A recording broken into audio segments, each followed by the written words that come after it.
A gente já dentro dos carros, 2 carros, né, com 3 companheiros num carro, 3 companheiros no outro. Eu estava no carro da ação, sentado no banco de trás, tinha um companheiro no volante, um outro com a metralhadora sentado no banco da frente, eu atrás com um fuzil Mauser, que é um fuzil muito bom, 762, que é um fuzil muito bom para execução, muita precisão. E quando ele chega na esquina da rua da Alameda Casabranca, ele tinha que parar porque tinha alguns carros na frente, tinha um pequeno engarrafamento, tinha uns 2 carros parados, ele teve que parar. Quando ele parou, eu estava no banco de trás do carro, falei, vou dar um tiro nele. Já peguei o fuzil, o companheiro que estava na frente no Fusca baixou a cabeça, eu já dei um primeiro tiro de fuzil.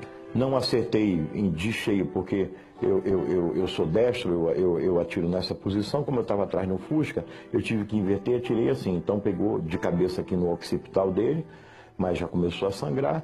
Ele abre a porta do carro e sai do carro. Nós saímos, só o motorista que não sai, porque o motorista tem que ficar ali assegurando a fuga. Saímos eu e o outro companheiro, ele sai com a metralhadora, eu saio com o fuzil. Ele saiu correndo em direção à feira. E nós fomos, o companheiro metralhando ele, e eu acertando 1, 2, 3, 4, acertei 3 tiros nas costas dele, e o companheiro com a metralhadora acertou vários. Aí de repente ele caiu, e quando ele caiu eu me aproximei, e com a última bala a gente sempre dá o chamado tiro de misericórdia, para saber que a ação realmente foi cumprida até o fim. Confirmo que recebi uma proposta do general comandante do Exército de Havana, Arnaldo Ochoa. Confirmo e tenho testemunhas disso. Ele tinha uma história muito rica de vida, ele tinha sido da coluna do Che Guevara. Ele foi, aliás, alfabetizado na coluna guerreira do Che Guevara na Serra Maestra.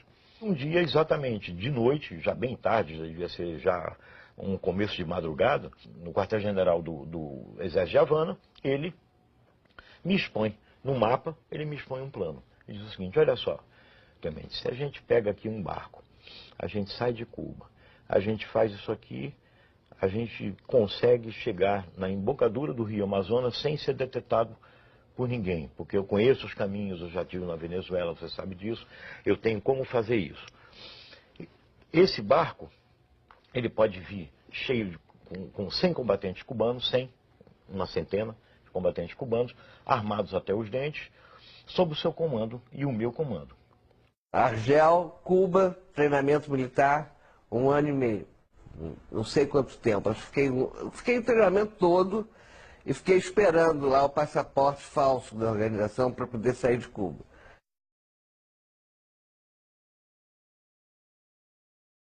Alguma ação contra alguma autoridade militar? Chegamos a planejar, participei do planejamento, e chegamos inclusive a realizá-las.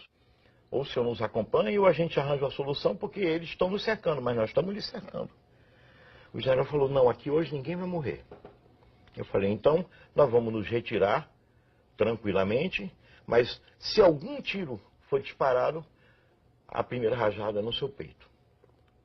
E da comitiva que o está acompanhando. Meu treinamento foi na Floresta da Tijuca. O João Lopes Salgado, que é ex-militar, treinou todo mundo. Pegou umas balas de INA, era a metralhadora que a gente usava, do Exército. A gente roubava nas guaritas, aqui no Leblon, entendeu? Era assim.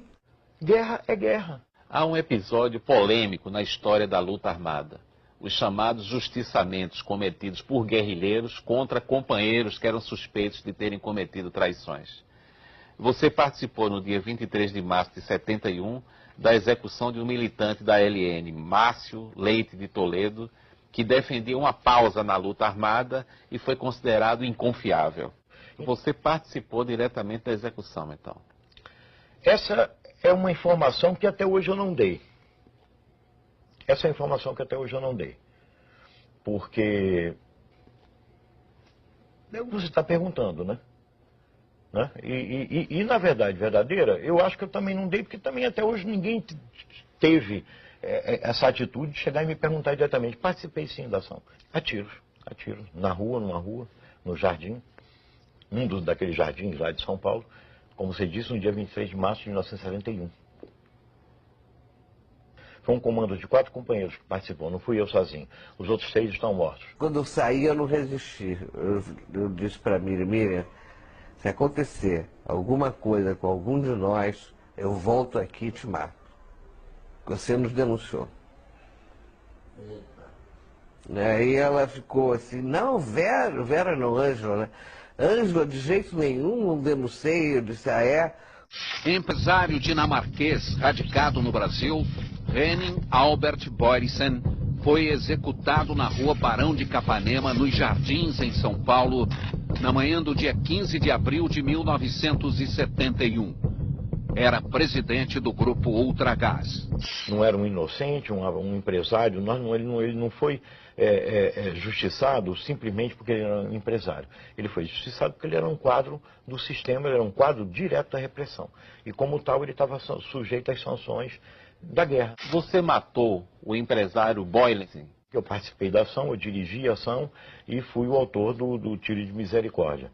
E pegou o dinheiro todo, o cara morava na Nacional Copacabana, a gente pegou dólar, ele tinha dólar que não era normal, escondido, joias e quadros, peças de arte, quadros de arte, a gente levou tudo.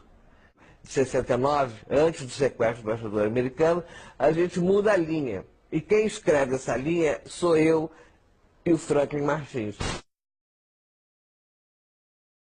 Se os caras não aceitassem a troca, nós executaríamos ou não o embaixador? Essa pergunta foi feita para mim no Senimar, no intervalo de 2 sessões de Essa pergunta, babaca. Eu não tenho dúvida nenhuma. A decisão era de executar. Você pode chegar e dizer, podia na hora o cara tremer, bom, mas a decisão era de executar. Aí já um movimento não mais estudantil, um movimento social de tomada do poder, é isso que nós queríamos, e transformação daquilo em socialismo, e que nós não éramos exatamente contra a ditadura, nós éramos contra a ditadura militar burguesa, mas nós éramos a favor da ditadura do proletariado. Isso ninguém diz. Todos os principais ex-guerrilheiros que se lançam na luta política costumam dizer que estavam lutando pela democracia. Eu não tenho condições de dizer isso. O programa político que nos movia naquele momento era voltado para uma ditadura do proletariado. Então você não pode voltar atrás, corrigir o seu passado e dizer, olha, naquele momento eu estava lutando pela democracia.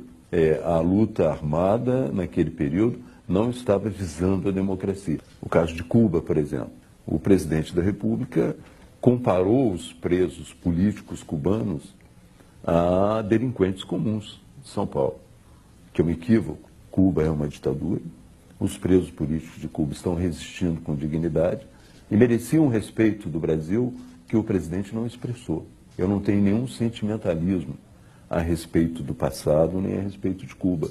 Essa aura romântica que envolve a Revolução Cubana, para mim, já se dissipou.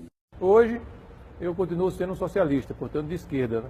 Mas sou uma pessoa que acredita que a democracia é uma questão essencial, coisa que nós, na época da esquerda leninista, etc., né, nós não considerávamos. Nós achávamos... A democracia como sistema ideal? Não, nós éramos pela ditadura. Do proletariado? Do proletariado. Nós éramos contra a ditadura militar, mas éramos a favor da ditadura do proletariado.